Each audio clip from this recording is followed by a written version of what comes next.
네, 말씀 공부하도록 하겠습니다. 오늘 말씀은 마태복음 5장 1절에서 16절 말씀입니다. 제목은 당신은 복덩이입니다 라는 제목입니다. 제가 한 절 읽고 여러분들 한 절 읽고 교독을 읽겠습니다. 여기 앞에 있는 화면을 보시면 됩니다. 제가 먼저 읽겠습니다. 예수께서 무리를 보시고 산에 올라가 앉으시니 제자들이 나온지라. 문을 열어 가르쳐 이르시되 심령이 가난한 자는 복이 있나니 천국이 그들의 것이며 애통하는 자는 복이 있나니 그들이 위로를 받을 것이며 온유한 자는 복이 있나니 그들이 땅을 기업으로 받을 것이며 의에 줄이고 목마른 자는 복이 있나니 그들이 배부를 것이며 긍휼히 여기는 자는 복이 있나니 그들이 긍휼히 여김을 받을 것이며 마음이 청결한 자는 복이 있나니 그들이 하나님을 볼 것이며 화평하게 하는 자는 복이 있나니 그들이 하나님의 아들이라 일컬음을 받을 것이며 의를 위하여 박해를 받는 자는 복이 있나니 천국이 그들의 것이니라. 나로 말미암아 너희를 욕하고 박해하고 거짓으로 너희를 거슬러 모든 악한 말을 할 때에는 너희에게 복이 있나니 기뻐하고 즐거워하라. 하늘에서 너희의 상이 큼이라. 너희 전에 있던 선지자들도 이같이 박해하였느니라. 너희는 세상의 소금이니 소금이 만일 그 맛을 잃으면 무엇으로 짜게 하리요. 후에는 아무 쓸데없어 다만 밖에 버려져 사람에게 밟힐 뿐이니라. 너희는 세상의 빛이라. 산 위에 있는 동네가 숨겨지지 못할 것이요. 사람이 등불을 켜서 말 아래 두지 아니하고 등경 위에 두나니 이러므로 집안 모든 사람에게 비치느니라. 이같이 너희 빛이 사람 앞에 비치게 하여 그들로 너희 착한 행실을 보고 하늘에 계신 너희 아버지께 영광을 돌리게 하라. 아멘. 저희 교회는 이제 올해 마태복음 매주마다 주일날 마태복음을 이제 연속으로 강의로 말씀을 나눕니다. 지난주에는 마태복음 4장 12절부터 25절까지 말씀입니다. 이 성경이 원래는 지금 현대 성경은 한 권 이제 1장, 2장, 3장 나눠져 있지만 원래 이게 두루마리로 되어 있어서 한 묶음으로 되어 있는 거예요. 그래서 저희가 이제 보기 편하게 이렇게 이제 1, 2, 3장으로 이제 나눠져 있는 건데 이 말씀 보면 지난주 말씀이랑 같이 이어지는 말씀입니다. 지난주는 나를 부르신 그런 하나님에 대해서 예수님에 대해서 말씀을 나눴습니다. 이 지난주의 말씀에 우리를 어떻게 부르셨나? 이 베드로와 안드레에게 이제 부르실 때 그런 단어가 문장이 있습니다. 우리가 유명한 단어죠. 너희를 사람을 낳는 어부가 되게 하리라 라는 말씀을 주셨습니다. 각자에 맞게, 각자의 상황에 맞게, 또 각자 이해에 맞게 부르신 부름이죠. 제가 지난주에 말씀드렸을 때, 지난주에 이 말씀 나눌 때 왜 하나님은 이렇게, 죄송합니다 이런 표현 써서 왜 이렇게 유치하게 부르셨을까? 좀 이제 있어 보이게 내가 앞으로 하나님 나라를 이루고 장차 온 세계에 복음을 내 이름을 알릴진데 너희가 그런 중요한 역할을 해야 하느니라 하면서 막 목을 쫙 깔고 이렇게 불러야지 뭔가 사람이 확 당겨가지 않습니까? 그런데 이제 어부들 이 밤새 고기를 못 낚다가 예수의 말씀에 이 가득 이 그물을 터지도록 이 물고기를 낚았어요. 그 어부에게 너 물고기 낚았지? 내가 너 사람 낚는 어부가 되게 해줄게. 굉장히 어떻게 보면 하나님 나라의 대의의 목적에 의해서 부르시는 것 치고는 어쩌면 굉장히 좀 유치하게 들릴 수 있어요.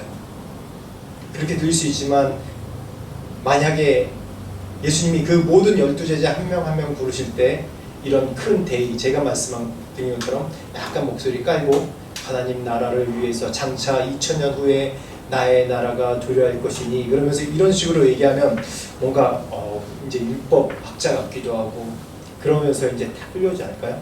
그렇게 말한들 그들이 이해했을까요? 바로 앞일도 이해 못하는 우리 인간들인데 그래서 하나님이 이들의 어부 직업이기 때문에 이들의 언어로 부르셨어요.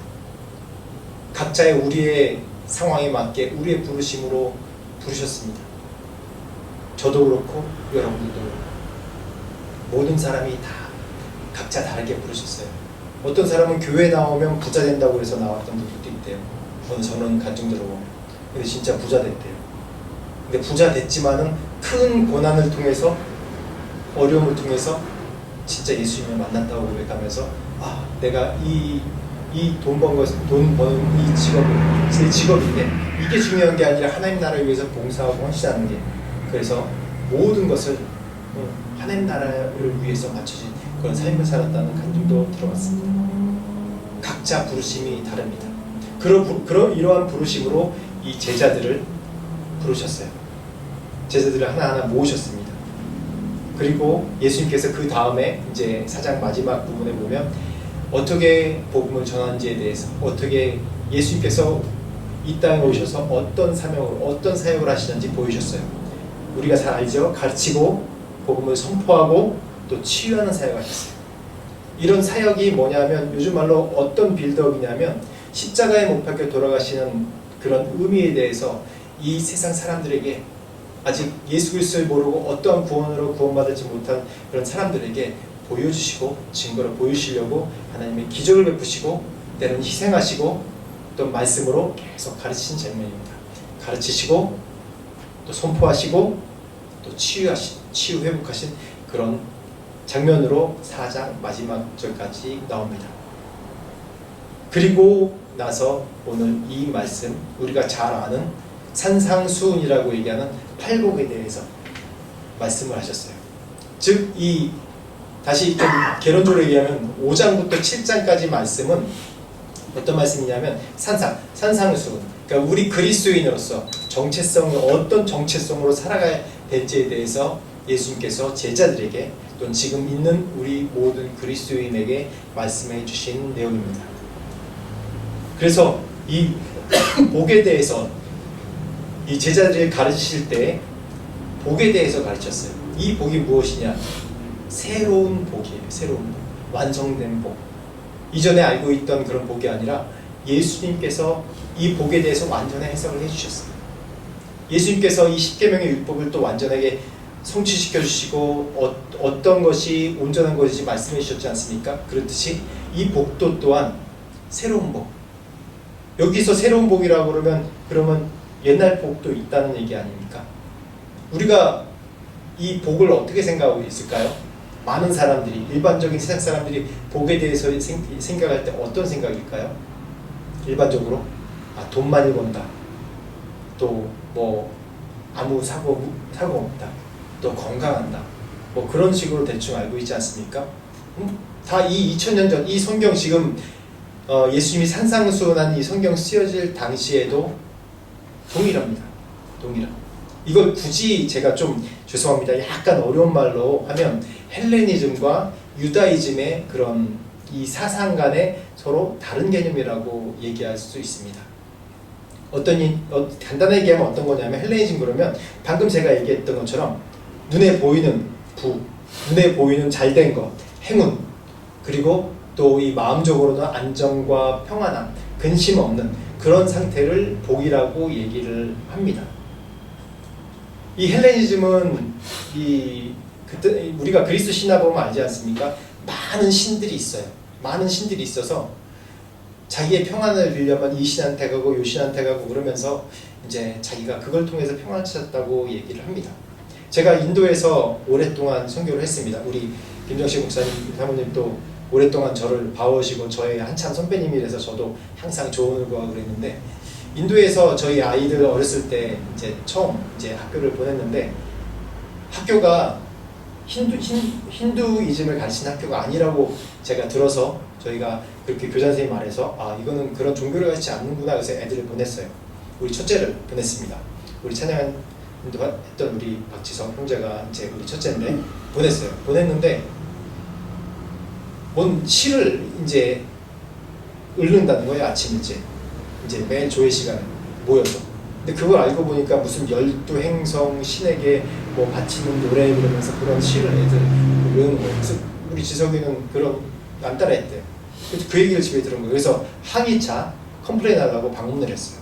방문해서 이 교장 선생님 만나서 직접 얘기하는데 뭐라고 그러냐면, 아니 내가 니네 애들을 복을 빌어주는데 뭐가 문제냐, 아니 나는 크리스찬이고 너는 여기 힌두이즘 아니라고 했지 않냐, 아니 힌두이즘 아닌데 우리가 애들을 위해서 복을 빌어주는데 뭐 문제냐, 지금 저희가 그때 알았어요. 아, 이게 사고방식이 다르구나. 우리는 유일신, 우리는 하나님 한 분만 따르고 섬기는 그런 개념인데, 이 사람들은 온통 모든 게 다 신이에요. 어떻게 보면 좀 자세히 얘기하면 좀 다르지만, 힌두교 믿는 거나 옛날 헬레니즘, 그리스 신앙이랑 비슷한 것 같아요. 신이 굉장히 많아요. 그래서 아무 신이나 내가 복교를 준다고 생각하거든요. 그래서 아, 이게 생각의 차이고 개념의 차이구나. 그랬듯이 헬레니즘은 눈에 보이는 것. 그래서 이 우상들이 힌두교도 마찬가지인데 자기가 원하는 우상들을 계속 만들어요. 그래서 제가 인도 선교 오래 하면서 깨달은 게, 아, 우상이라는 게 이런 거구나. 저도 이제 모태신앙에서 크리스천 배경이라서 잘 몰랐었어요. 선교 나오기 전엔. 아, 우상이라는 게 자기가 원하는 것을 만들어 놓는 게 우상이구나. 꼭 눈에 뭐 화려하게 보여서 우상이 아니라, 아, 내가 돈을 늘 바라면 돈이 나의 우상이 되는 거고, 또 학벌을 바라면 내가 학벌이 내 우상이 되는 거고, 내 자식이 너무 귀하면 이 세상 어떤 것보다 박부성 귀하면 이 자식이 우상이 되는구나. 그러니까 이 힌두교 같은 경우에는 자기가 바라는 걸 다 우상으로 만들어 놓으니까 그 신이 뭐 3,000개, 아니 집마다 다른 우상이 다 있대요. 그래서 집에 보면 우상 사진이 여러 개가 걸려있는 게 대부분입니다. 전도하면 들어요. 근데 맨 끝에 예수님 사진 걸어놔요. 그리고 요즘에 빚었던 신, 믿는 신, 그리고 저는 그렇게 걸어놓습니다. 그랬듯이 헬레니즘이 이 세상 문화나 마찬가지입니다. 우리가 원하는 것, 우리가 복, 그러면 우리가 원하는 것, 내가 원하는 것, 내가 당장 필요한 것, 그것을 성취해야지 내가 복이라고 생각해요. 근데 유대이즘은 좀 약간 다릅니다. 말씀 한번 볼까요? 우리 그리스도인들이면 다 아는 말씀입니다. 1절부터 3절 말씀 한번 읽어보겠습니다. 시작. 복 있는 사람은 악인들의 꾀를 따르지 아니하며 죄인들의 길에 서지 아니하며 오만한 자들의 자리에 앉지 아니하고 오직 여호와의 율법을 즐거워하여 그의 율법을 주야로 묵상하는도다. 그는 시냇가에 심은 나무가 철을 따라 열매를 맺으며 그 잎사귀가 마르지 아니한 같으니 그가 하는 모든 일이 다 형통하리로다. 우리가 복 그러면 이 시편 1편 말씀이 제일 먼저 떠오르죠. 복 있는 사람은, 그러면서 맞습니다. 이 말씀 그대로 하면, 제가 노란 줄로 이제 있는데, 복 있는 사람은 결국은 뭐냐면 여호와의 율법을 즐거워하여 그의 율법을 주야로, 불철주야로 묵상하는 사람이다 라고 표현합니다. 이게 유다이즘이에요. 복이라는 것이, 유다이즘은 눈에 보이는 것을, 물론 우리가 말씀 보면 이 이스라엘 사람이 타락하고 이방 종교의 영향을 받고 신의 영향을 받아서 보이는 걸 따라요. 그런데 이 사회의 이 기준이 되는, 사회에 변치 않는 기준은 이 율법의 말씀인데, 그 기준이 뭐냐면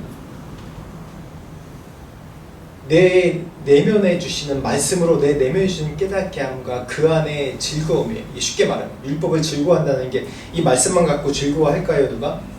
책 좋아하는 사람은 책만 봐도 막 즐겁고, 아, 이걸로 어떻게 시간을 보낼까 그렇게 생각하는데, 그런 사람이 요즘 많나요? 그냥 유튜브에 딱 보고, 아, 뭐가 나오는데, 넷플릭스에 뭐가 요즘 새로운 영화 딱 뜨네, 그럼 아, 그게 재밌네, 그러죠. 그걸 또 이거 이제 일 끝나면 가서 봐야지, 그리고 그걸 보지 않습니까? 불철주야 그걸 보지 않습니까? 근데 영화나 유튜브나 그런 거, 공화 시리즈는 딱 끝나면 별로 보고 싶지 않아요. 근데 이 말씀은, 즉 하나님의 말씀을 불철주야 묵상한다는 말씀은 그 말씀의 기준을 내 마음에 삼는 거예요. 즉 이 말씀을 통해서, 하나님의 말씀을 통해서 내 마음의 내적인 평안함, 좀 쉽게 말해서 내적인 평안함을 구하는 게, 그 말씀 가운데 의로움, 죄사함, 경건함, 그런 걸로 내 안에 채우는 거를 이 유다이즘이라고 합니다. 그러니까 너무 다르죠. 헬라이즘과 유다이즘이 다 달라요. 너무 달라요. 그래서 이제 이 예수님 오시기 한 400년 전 동안에 이 좀 암흑기, 중간기라고 하는데 암흑기가 있습니다. 그때 이제 이 이스라엘 사람들이, 이제 유대인들이 어떤 일을 했냐면, 이후에 바벨론 이후에 400년 동안이에요. 그 동안에도 많은 외세의 괴롭힘과 어려움들이 있었습니다. 그 어려움과 괴롭힘과 가난함과 그런 겪으면서 어떤 일이 생겼냐면, 사람들이 이제 이 도시에 사는 게 아니라 밖에 나와서 기도원처럼 거기서 공동체를 이루면서 말씀을 읽고 말씀을 묵상하고 절제하며 그런 세상과 떨어진 생활을 하려는 그런 공동체들이 계속 생기기 시작했어요. 뭐 성경에 보면 SNF파 또 쿰란 공동체 뭐 그런 공동체들이 이런 공동체 말고 아직 발견되지 않은 여러 공동체가 있을 겁니다.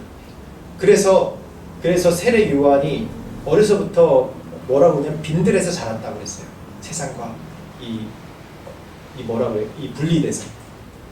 그래서 그 가운데서 하나님의 말씀을 읽고 말씀 가운데 경건해지고 그러면서 취지는 되게 좋아요. 그런데 왜 이런 현상이 일어났냐면 이 400여 년 동안에 너무 많은 이 전쟁과 병거가 이 이스라엘 가운데 있었습니다. 뭐 중요한 마카비 전쟁이라든지 그래서 성전을 정결케 하는 그러니까 이 외세에 맞서서 아주 치열하게 싸웠던 거예요. 전쟁과 그런 아주 굉장히 큰 변곡점들이 굉장히 이 400년 동안 많았습니다.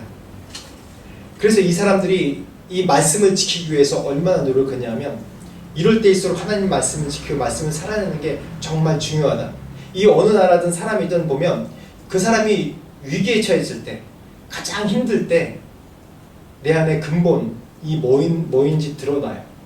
가장 어려울 때 보면 정말 이 안에 복음인 사람은 예수님을 찾아요. 하나님을 찾아요. 그때 정말 만나는 겁니다. 지금 이스라엘이 400년 동안 예수 모시기 400년 전 그 암흑 기간에 그런 기간이에요. 그래서 그 기간 동안에 이제 참 내적인 이 세상은 험하고 힘들지만 참 내적인 평안함과 하나님을 따라야겠다. 그러면서 이 세상과 분리된 생활을 계속하면서 또 그런 분위기가 이 사회 가운데 형성됐어요. 그런데 이 패단이 뭐냐면 이걸 통해서 우리가 예수님을 십자가에 못 박은 바리새파가 생기고 바리새파가 사실 나쁜 건 아니에요. 정말 말씀 경건의 운동을 하는 파인데 그것이 율법이 돼서 율법주의가 된 거예요. 형식주의가 돼요. 이 율법을 안 지키면 죄인이죠. 죄인 맞죠. 죄인 맞죠. 율법의 세부 사항을 해서 이렇게 우리처럼 안 하면 죄인, 사회에서 매장당하고 그렇게 분리를 시켜버려요. 율법의 원래 의미는 은혜이고 사랑인데 은혜와 사랑을 빼버리고 판단하고 정죄하는데 최선을 다하는 그런 사회적인 분위기가 됐습니다. 근데 그것도 이해가 가요. 우리가 이 죄에 대해서 이해하면 안 되는데 그 사회적인 분위기를 놓고 우리가 이해를 하자는 겁니다. 우리나라도 그렇습니다. 우리나라 상황 보면 잘 알 수 있어요. 제가 우리 애들이랑 좀 그래도 세대 차이가 난다고 생각해서 모르는 것이 많잖아요. 세대 차이가 나니까. 그러니까 애들 보고 야 국제시장을 한번 봐라. 뭐 이게 정치적인 상황 떠나서 얘기하는 겁니다. 국제시장 보면 나 말고 저희 시대는 아니에요. 저희 아버지 시대예요. 너의 할아버지 시대가 어떻게 살았는지 알 수 있을 거예요. 보면 90여 년 동안 이 일제 식민지부터 지금까지 90여 년 동안 우리나라처럼 이게 병곡이 많은 나라가 없습니다. 뭐 식민지시대 달았고요. 또 해방하자마자 남북전쟁이 일어났고요. 전쟁 끝나자마자 세계 최빈국이 됩니다. 그러면서 겨우 나라를 일으켜서 해외로 광부로 가고 관어사로 가고 그리고 또 월남전쟁 때 돈 벌겠다고 젊은 사람들이 목숨을 걸고 가서 이 외화벌이 해오고 또 약간 먹고 살만하니까 또 민주화 운동이 또 일어나고 또 그게 끝나고 좀 먹고 살만하니까 IMF 터지고 또 이제 경제적으로 안정되고 이제 정치로 안정되려니까 대통령 탄핵되고 또 요전에 계엄도 일어나고 우리나라만큼 이렇게 병곡이 있는 게 없어요. 제 정치적인 성향을 얘기하려는 거 아닙니다. 지금 나라에 어떠한 그런 큰 변곡점들이 있었는지 그것만 이제 얘기하는 거예요. 사람마다 기준이 다르지만 제가 왜 이 말씀을 하냐면 우리나라 사람들 보면 세대로 얘기하지 않아요. 어떤 사람은 하나의 월드라고 얘기해요. 좀 나이 드신 분 저희 아버지 같은 할아버지 세대의 세계가 따로 있고 저희같이 이제 중년의 세대가 또 따로 있고 젊은 세대가 또 이 세대가 월드가 따로 있대요. 한 나라의 말은 통하는데 세대가 아니라 다른 세계라고 또 어떤 분이 얘기하더라고요. 정말 그런 것 같아요. 얘기하다 보면 말이 안 통해요. 제 아들이랑 그런 거 얘기해도 말이 안 통해요.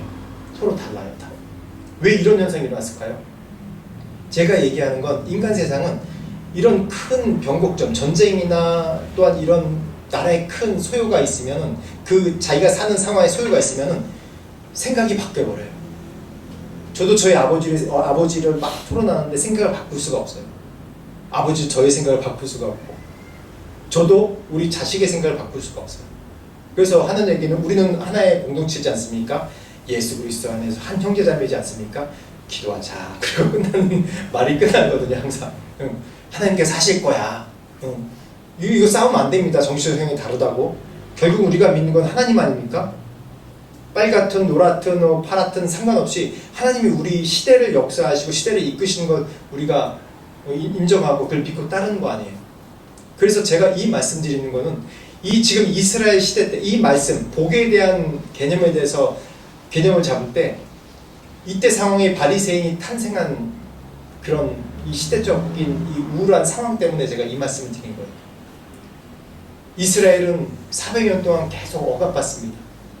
마카비가 전쟁을 일으킨 것도 이 개혁을 한 것도 뭐냐면 이 예루살렘 성전을 더럽히는 이 힘 있는 이방인들과 더럽히는 그 사건들로 인해서 목숨을 걸고 싸웠던 일이에요. 그래서 우리가 말씀을 지켜야겠다. 말씀대로 살아야겠다. 더 말씀을 기준 삼아야겠다. 이 말씀 조금이라도 어기면 정죄하는 분위기로 만들어진 겁니다.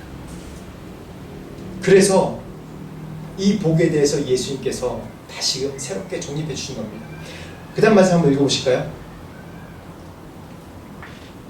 다시 한번 요 말씀 말고 그 다음 말씀 예. 한번 1절 말씀이랑 23절 2절 3절 말씀을 읽어보겠습니다. 시작.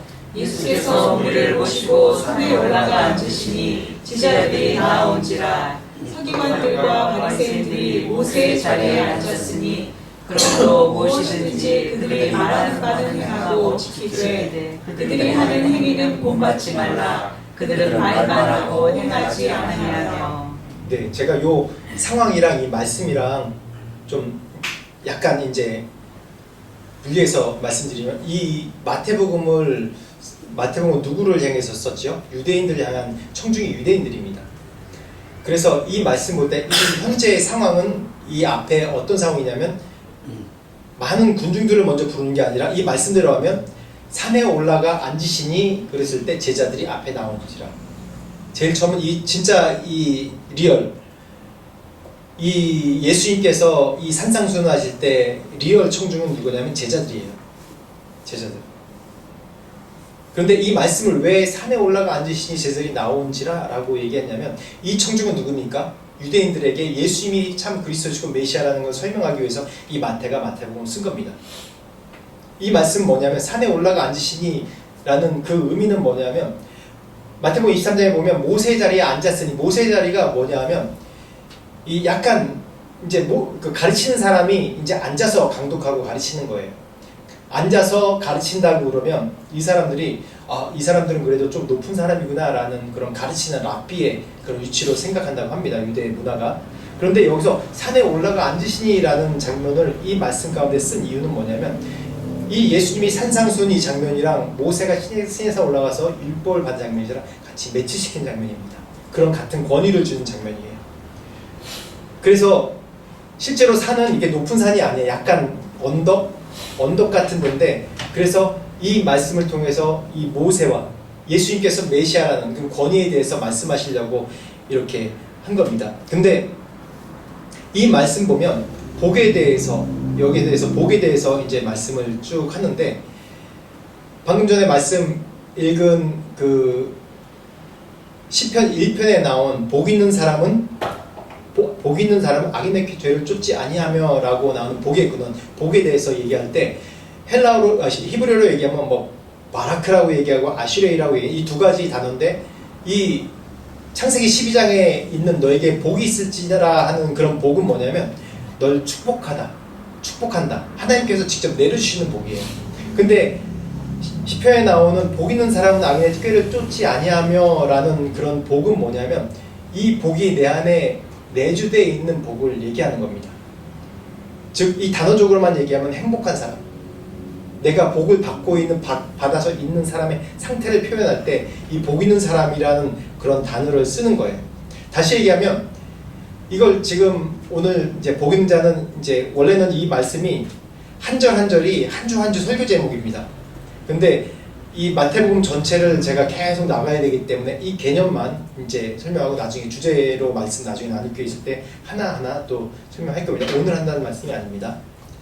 그래서 이 복에 대해서 얘기할 때 오늘 나온 복 있는 사람은 시편 말씀과 또 애통한 자는 복이 있나니 라는 그 복의 개념이 같은 개념인데 이 말은 뭐냐면 쉽게 지금 얘기하면 이때 세상에서 쓰는 이 헬라 이때 당시 세상에 쓰는 복 있는 사람이라는 단어 이 단어는 뭐냐면 너 참 운 좋은 사람이다 그 얘기예요. 아, 운 좋은 사람이네. 그러니까 복을 주는 게 아니라 이미 받은 사람을 얘기할 때 이 단어를 쓰는 거예요. 애통한 자는 복이 있나니 라는 단어와 또 시편에 복 있는 사람이라는 같은 그런 단어인데 의미가 같은 단어인데 다시 얘기하면 복이 이미 있는 사람, 운 좋은 사람, 세상에서는 운 좋은 사람이야, 운 좋네 너 이렇게 얘기하는 거예요. 복권 당첨되면 뭐라고 합니까? 아, 운 좋네 그렇게 얘기하지 않습니까? 그렇듯이 제가 오늘 제목을 잡을 때 당신은 복덩이입니다 라고 얘기하는 게 뭐냐면 이 지금 팔복에 대해서 복에 대해서 나올 때 이미 너에게 복이 있다는 얘기입니다. 넌 참 복덩이다 라는 얘기입니다. 넌 이미 복이 있구나. 너 복이 있네. 그런 장면 얘기입니다. 그 다음 말씀 보겠습니다. 말씀 하나 더. 예, 하나 더. 예. 3절 말씀도 11절 말씀까지 다시 한번 볼까요? 다시 한번 읽어보겠습니다. 시작. 심령이 가난한 자는 복이 있나니 천국이 그들의 것이며 애통하는 자는 복이 있나니 그들의 위로를 받을 것이며 온유한 자는 복이 있나니 그들이 땅을 기업으로 받을 것이며 의에 줄이고 목마른 자는 복이 있나니 그들이 배부를 것이며 긍휼히 여기는 자는 복이 있나니 그들이 긍휼히 여김을 받을 것이며 마음이 청결한 자는 복이 있나니 그들이 하나님을 볼 것이며 화평하게 하는 자는 복이 있나니 그들이 하나님의 아들이라 일컬음을 받을 것이며 의를 위하여 박해를 받은 자는 복이 있나니 천국이 그들의 것이니라. 나로 말미암아 너희를 욕하고 박해하고 거짓으로 너희를 거스려 모든 악한 말을 할 때에는 너희에게 복이 있나니 기뻐하고 즐거워하라. 하늘에서 너희의 상이 큼이라. 너희 전에 있던 선지자들도 이같이 박해하였느니라. 여기서 복이 있나니라는 거는 심령이 가난해야지 복이 있다는 얘기가 아닙니다. 애통해야지 복이 있다는 얘기가 아니고 온유해야지 복이 있다는 얘기가 아니에요. 제가 방금 얘기했듯이 너 복이 있어서 좋겠다? 그런 얘기예요. 이게 이미 우리 안에 있는 겁니다. 너 복덩이네, 복이 있네. 그런데 이게 조건이 아니에요. 조건이 아니라 전제예요. 복 있는 사람은 자연히 그 가운데 나타나는 것이 뭐냐면 심령이 가난한 자예요.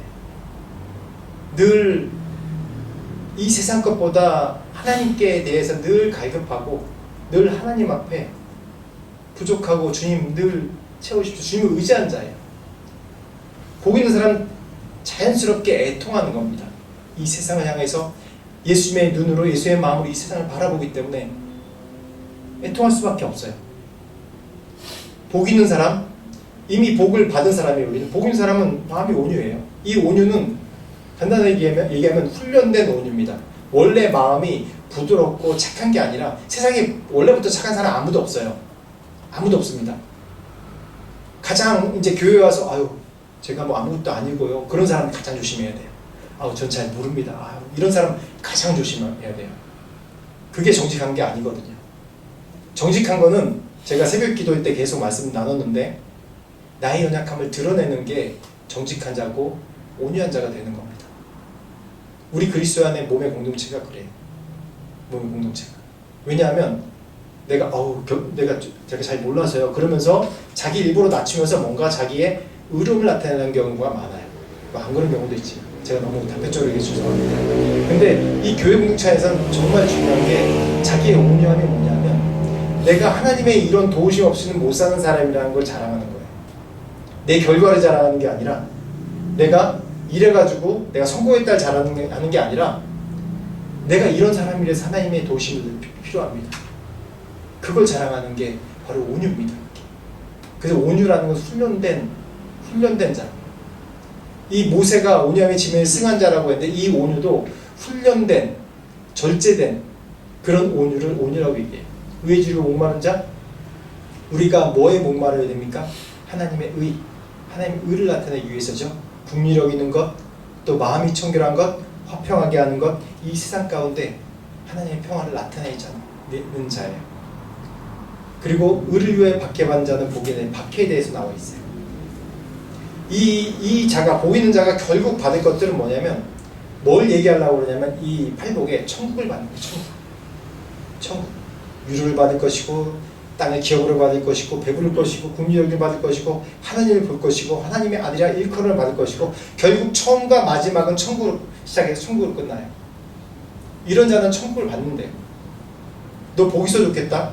너 예수님의 자녀라서 좋겠네. 그러면 이게 신령이가 나는 애통하는 조건절이 아니라 이런 사람들에게 자연스럽게 나타나는 겁니다. 자연스럽게. 왜?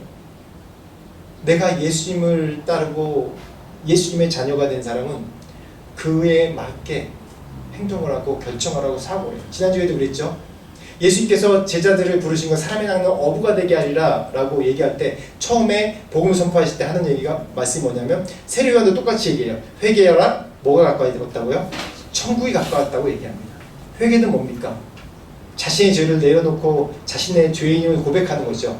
거기서부터 어떤 거가 시작되냐면 내 트랜스폼이 되는 거예요. 내 생각의 틀이 바뀌고 회개로부터 시작해서 내 생각의 틀이 바뀌고 삶이 바뀌고 목적이 바뀌는 겁니다. 우리의 목적, 이 땅에서 천국을 누린 삶이고 장차 올 천국에 우리 가는 게 우리의 삶의 목적이지 않습니까? 그걸 우리 주변 사람들에게 알리고 내 삶을 통해서 증명해 나가는 게 우리가 그리스도인의 복이 아닙니까? 그런 거예요, 이 말씀. 그 다음 말씀 한번 보여주시겠어요? 그 다음 말씀 한번 보겠습니다. 시작.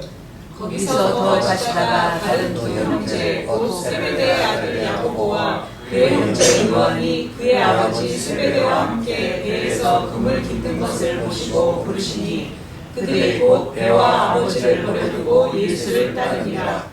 예수께서 이르시되 내가 진실로 너희에게 이르노니 나와 복음을 위하여 집이나 형제나 자매나 어머니나 아버지나 자식이나 전토를 벌인 자는 현세에 있어 집과 형제와 자매와 어머니와 자식과 전토를 100배나 받되 박해를 경험하여 받고 내세 영생을 받지 못할 자가 없느니라. 아멘.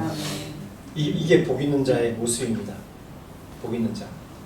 이 말씀 특별히 마가복음 10장 29절에서 30절 이 말씀이 부자 청년을 부르신 얘기인데 부자 청년이 예수님께 나와서 예수님 제가 어떻게 이제 이렇게 살아야 돼 영생을 얻으리까? 라고 얘기했을 때 예수님께서 그러시죠. 넌 율법을 지켰냐? 하니까 제가 6계명부터 10계명까지 얘기해요. 하나님에 대한 계명 빼놓고 내가 이렇게 계명을 지키고 이웃도 사랑하고 11조도 하고 뭐도 하고 이 계명을 다 지켰습니다 라고 얘기할 때 예수님께서 뭐라 하세요? 네 소유를 다 가난한 자에게 주고 나를 따르라 라고 얘기한 다음에 그 다음에 성경이 없어요. 제자가 되고 싶어서 왔거든요. 예수님 제자가 되고 싶어서. 성경이 없습니다. 그런 다음에 예수님께서 이렇게 말씀하시는 거예요. 나 복음을 위해 집이나 형제나 자매나 어머니나 아버지나 자식이나 전토를 벌이자는 현세에 있어서 집과 형제와 자매와 어머니와 자식과 전토를 100배나 받되 박해를 겸하여 받고 영생을 받는다고 그랬어요. 이 예수님께서 산상수훈 팔복의 얘기랑 일맥상통하는 얘기예요. 팔복도 뭡니까? 천국을 시작해서 천국이 끝났죠. 근데 이 천국을 받을 때 뭘 받는다고요? 박해를 겸해서 받는다고 얘기하고 있어요. 그리고 현세에 있어서 내가 헌신하는 것보다 100배나 받는데요. 여기도 말씀에 나와 있죠. 그들이 땅을 기업으로 받을 것이요 또 긍휼을 받을 것이요. 이 세상에서도 받는다는 얘기입니다. 그런데 그런 자가 어떤 자이냐면 이 시냇가에 심기운 나무가 이 과실을 많이 맺는 것처럼 자연스럽게 예수를 믿고 그 안에 거하는 자는 이러한 열매들이 나타난다는 겁니다. 이게 내가 노력해서 되는 것이 아니에요. 절대 노력해서 되는 것이 아니에요. 노력해서 선하게 사는 것이 아닙니다. 우리는 예수님 믿는 것은 우리가 전도할 때 사행률을 전도할 때 우리 전도하지 않습니까? 여러분의 노력으로도 안 되고 과학으로도 안 되고 어떤 철학으로 안 되고 다른 종교로도 안 됩니다. 오직 예수 그리스도를 믿어야지 구원을 받고 천국에 갈 수 있습니다 라고 우리가 사용할 때 그렇게 전도하지 않습니까? 근데 왜 우리는 그렇게 안 살죠? 우리는 왜 그렇게 안 살죠? 내가 예수 믿을 때 뭔가 노력해야 된다고 생각해요. 내가 이런 하나님 앞에 이런 죄와 실수를 했는데 내가 그걸 안 하기 위해서 노력해야 된다 생각해요. 그게 아닙니다. 참 복이란 예수님 안에 거하는 거예요.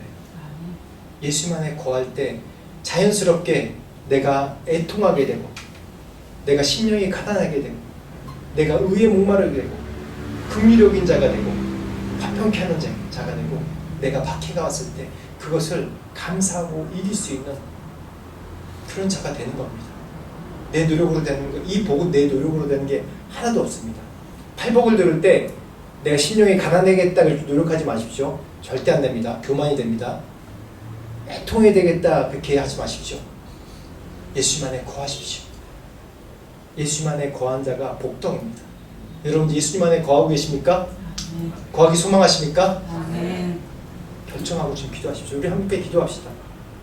주님, 나를 복덩이라고 부르셨고 나를 복 있는 자를 부르셨는데 주님, 내 안에 예수님으로 충만케 하여 주십시오. 내가 예수님 안에 거할 수 있도록 저를 도와주십시오. 세상에 여러 가지 어려운 게 많습니다.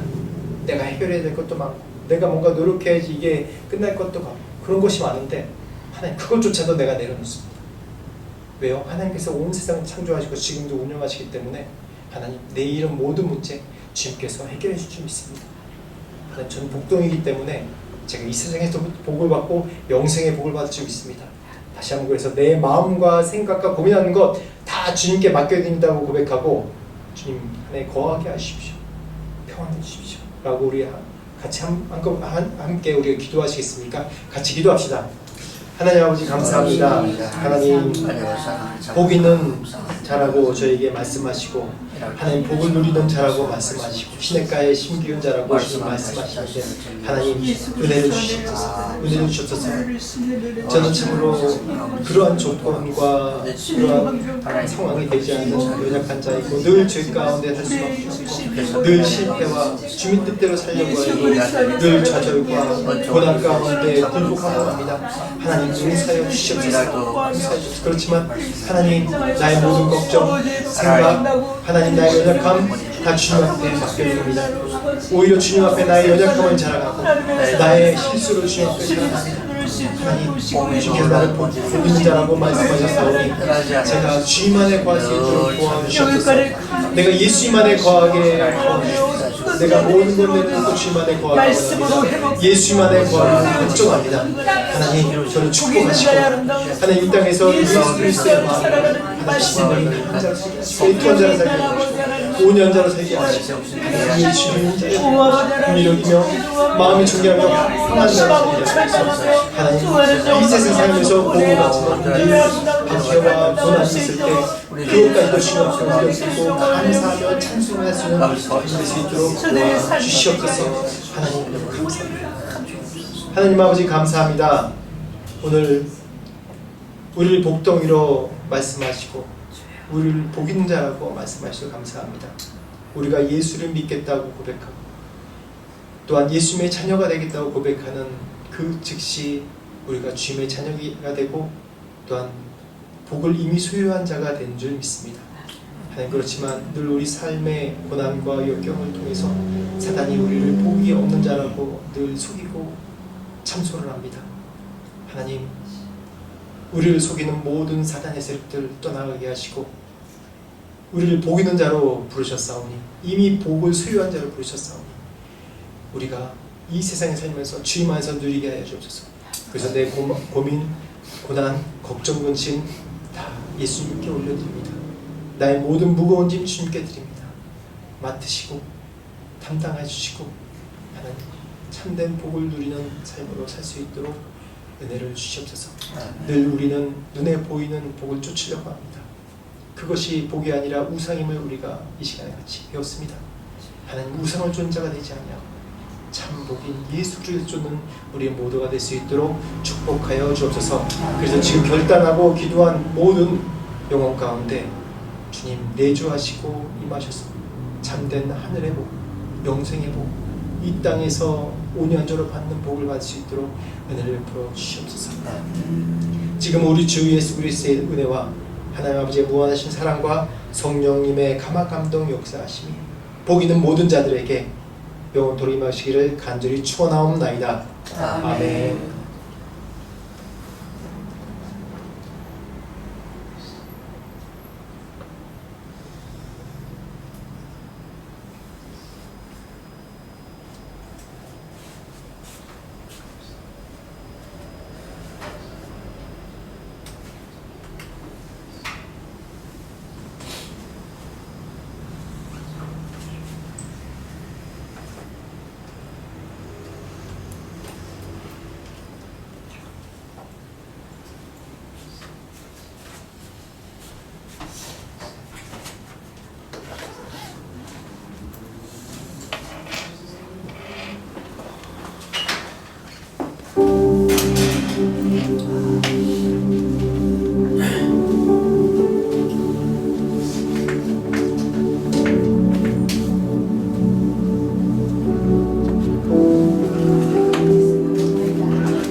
식사하시죠.